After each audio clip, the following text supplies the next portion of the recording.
All right, welcome back. Hope you're having a good day. What we got here is some hurricane debris. It is a Portulacaria Afra or a Dwarf Jade. I usually just refer to it as a port or the Dwarf Jade. It's easier to say. Before I get started, I'll just go ahead and mention that after Hurricane Irma, I noticed all kinds of bougainvillea pots, a couple ficus. There was actually one natal plum that I really wish I would have gotten. I just out on the side of the road and beat up pots. I wasn't in the hobby yet, and so I didn't pick any of them up. And then like a year and a half after that, I got into the hobby, and I was like, oh man, if I would have only picked up all that stuff that I saw on the side of the road after Hurricane Irma. While Ian was going on, I was thinking like, oh, this time I'm definitely driving around and picking up a bunch of stuff. But I gotta be honest, like the loss around here was so great that I just felt like kind of really guilty doing that, just out there preying on people's losses. So I didn't do anything like that. It is just a completely different situation down here this time compared to Irma.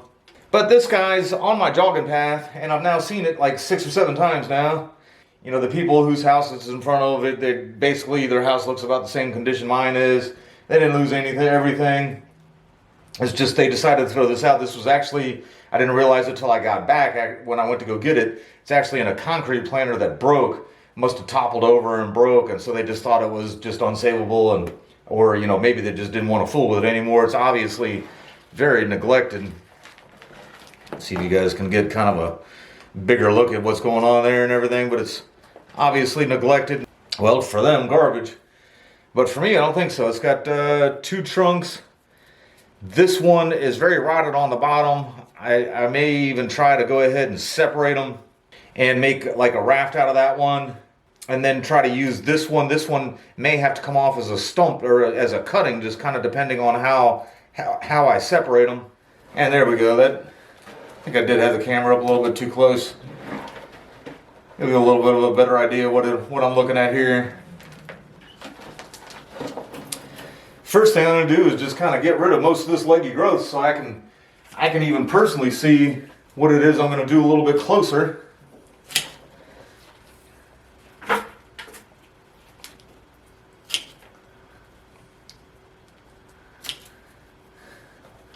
I have read posts and say that ports do a lot better if you leave a little green on them when you're kind of doing something like this, where I'm going to be cutting this guy way back. But if you go all the way to just plain stump like you can with a ficus, if this was a ficus, I'd probably just go ahead and just cut it here, bare root it, and start from scratch.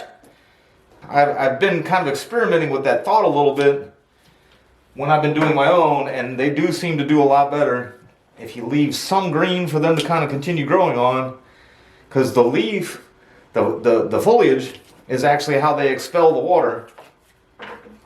And if there's no foliage there, there's no reason for them to really form roots, especially if you kind of almost bare rooted it. And being a succulent, it's a little bit different than most plants. And then also a tropical succulent.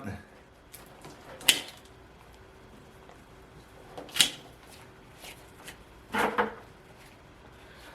mean, no matter how the hurricane might have twisted that up, that was definitely neglected for a while.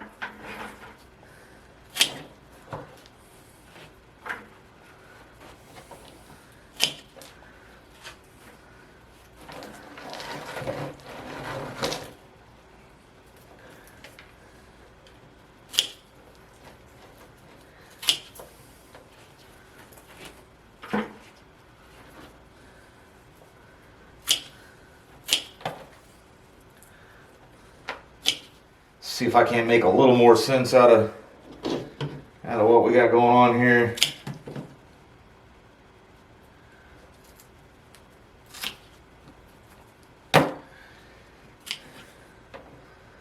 Still trying to leave some green, but I'm also not really trying to start off with a ton of crossing branches and everything right away.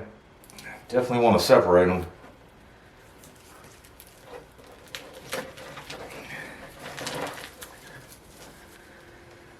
This is one of my thoughts of like nothing ventured, nothing gained.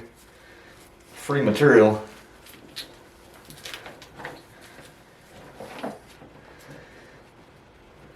And get these two free of each other.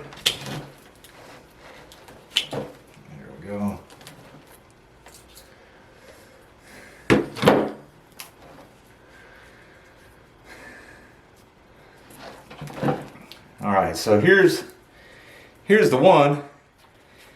See here where that stump has been, like, not recently scarred when it fell over.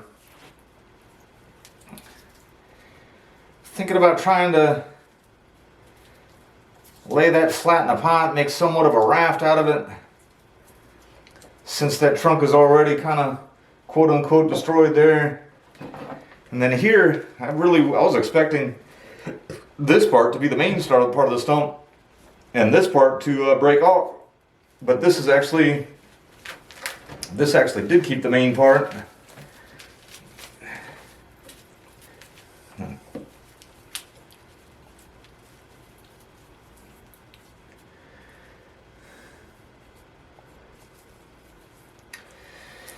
And that again has a big scar on it right there where it was resting up against the other stump. I don't really want to make another. I have an experimental raft out of my collection already. I don't really want to make another one. I'd really like to clean up this Nabari some, but I feel like if I clean it up, oh, there's a roach.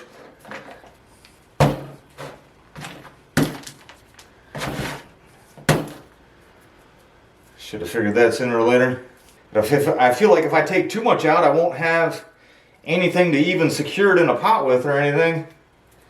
So I think I'm going to take a couple of these longer roots off and just leave the rest of this and just kind of plant it normally.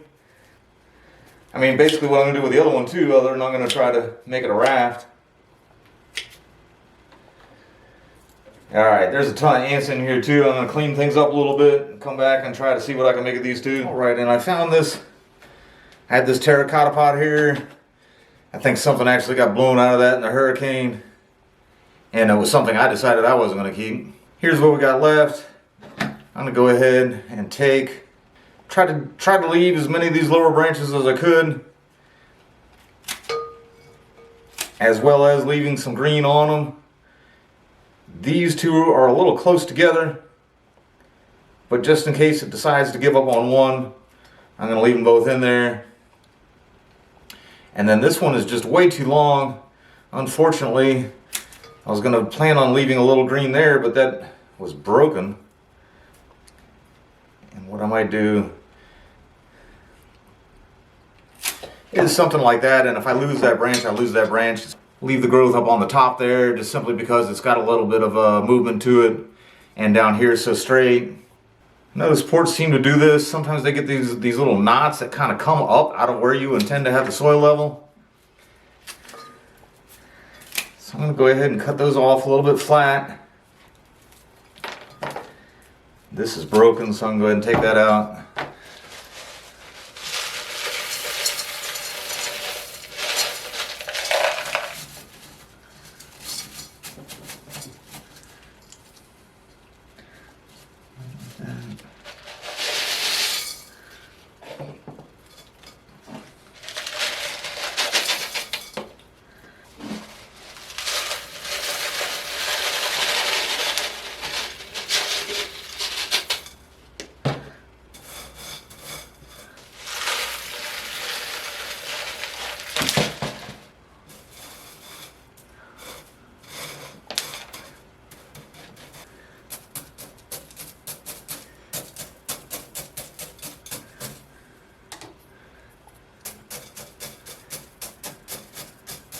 Alright, and we'll take a closer look at that one again once I get the other one repotted too. I'm going to go get the other one. Take this guy and get it in this training pot here. But I'm going to do some experimenting with it, you know, since it is free material. So far all this thing has cost me is 15-20 minutes in the morning. I'm going to take that off, just that's a long straight piece, and just leave that piece of green there. I'll leave all this. That one there will become the new leader because it's got the most green on the end of it. And then I want to let it rest right in the pot and try to get this whole thing to root. So I'm going to go ahead and take that off. See if I can give you guys a better look. What I'm going to do, this piece is coming straight down. I don't really want it. And then what I'm going to do is I'm going to peel all of this bark off here. It's not really bark, it's a succulent, but what would be the bark. and tear it down to the flesh, so all that will develop roots, and rest that right on the substrate in that training pot. And I was hoping if I got that started like that, that would make it easier on me. I'm gonna have to get my knife.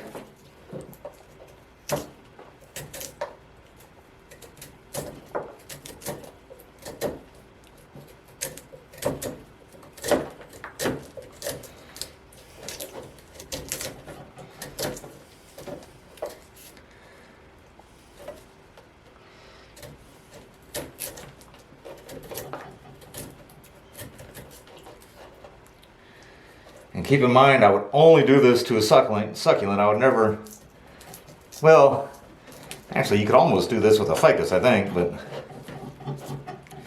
I got 100% confidence that this is going to live.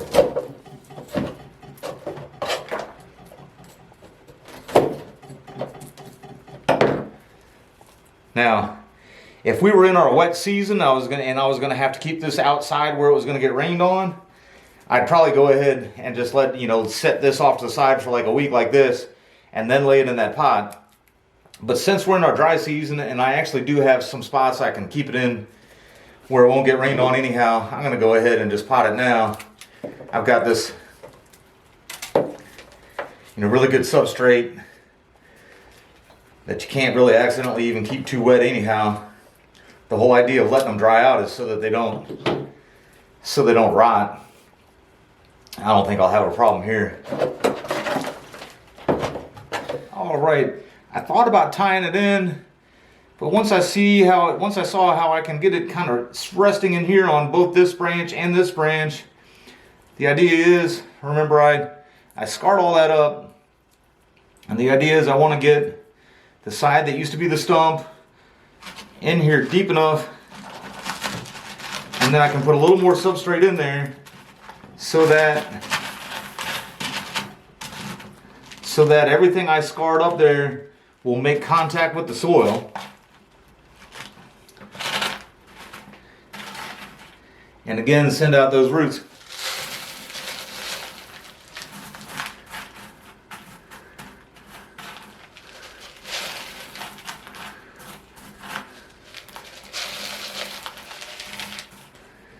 And there we go. That should work out great, I think.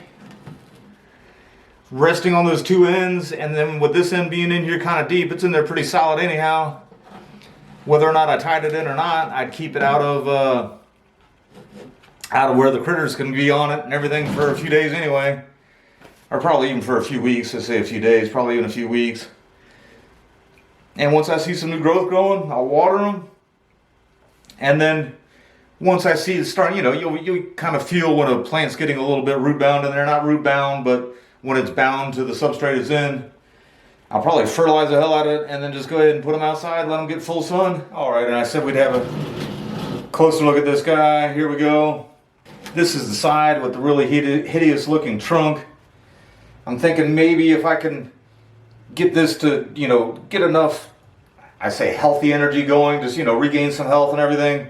The healthy side might take it over, or even because there is no movement down there lower, at least that might, put a little bit of interest in that side, just kind of, gnarly bark or whatever. I mean, we'll see what happens.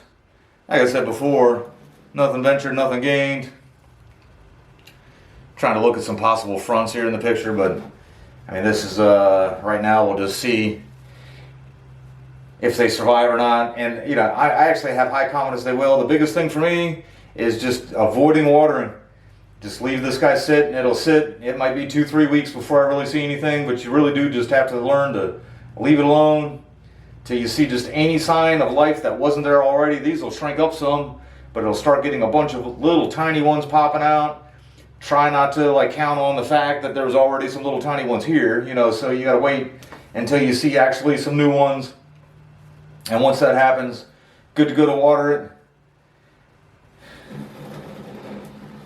Can't believe many times I did leave this on the side of the road. This is actually a thicker trunk than pretty much all the ones I have, except maybe one or two. I got one or two that might be catching up to about there. But that's what it's all about, finding thick trunks. So I know in Australia they got some really huge ones. You don't really see too many ones that much bigger around here, except for except for like Weigerts, nurseries, other tree artists.